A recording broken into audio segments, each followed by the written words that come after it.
C'entro anch'io, c'entro anch'io.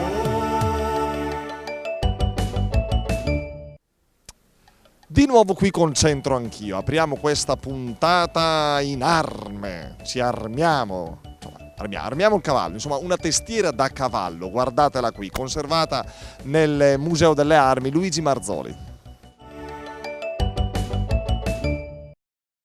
Ecco uno splendido esempio di testiera da cavallo della seconda metà del Cinquecento, appartenuto a Juan de la Cerda, duca di Medinaceli. Gli altri pezzi dell'armatura sono conservati nell'Armeria di Torino, Conopiste Filadelfia. Anche questo pezzo lo potete ammirare nel Museo delle Armi Luigi Marzoli a Brescia.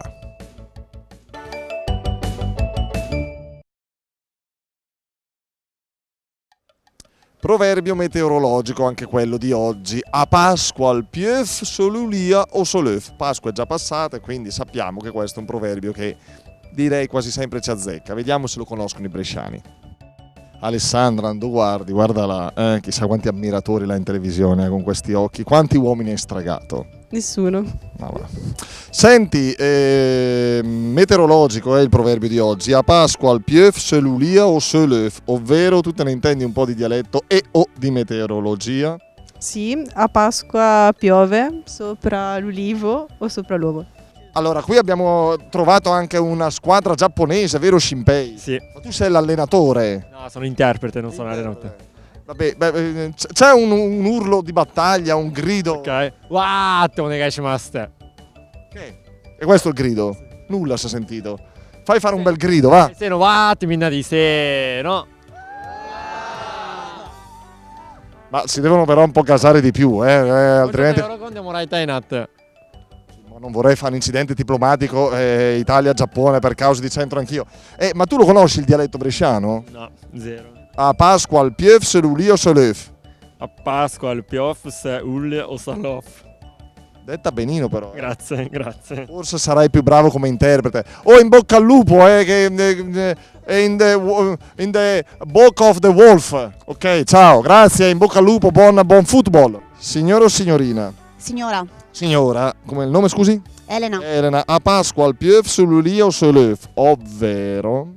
A Pasqua piove sull'ulivo o sull'uovo. Lei, tu perché sei giovane, dai, sei una che di detti popolari, insomma, un po' te ne intendi, si capisce? Qualcosa mastico. Questo l'avevi già sentito? Sì. Dove? Da mio nonno. Dal nonno. Che significa? Che se piove il giorno delle palme, non piove il giorno di Pasqua, quindi sull'uovo e viceversa. E viceversa. Bravo il nonno, che l'ha educata bene. Abitava in contrada San Giovanni. Sì. No, senso bresciano. Per cui benissimo. A Pasqua al pieuf sull'ulia o soleuf non ha bisogno di particolari spiegazioni, anche perché quest'anno credo sia andata abbastanza bene, perché a Pasquetta, Pasqua, sono state belle giornate, eppure alle palme, ovvero sull'ulia, non ci fu il sole, però insomma ce la siamo cavata. Grazie per essere stati in nostra compagnia, interroghiamo adesso i ragazzi. Alla prossima, ciao. Ciao Marco, tu sai cosa sono gli Yachts? Te ci maci fai soac, cioè? I matti. E gli Yachts cosa sono? I pagliacci. Gli scherzi, le beffe, le derisioni. C'entro anch'io.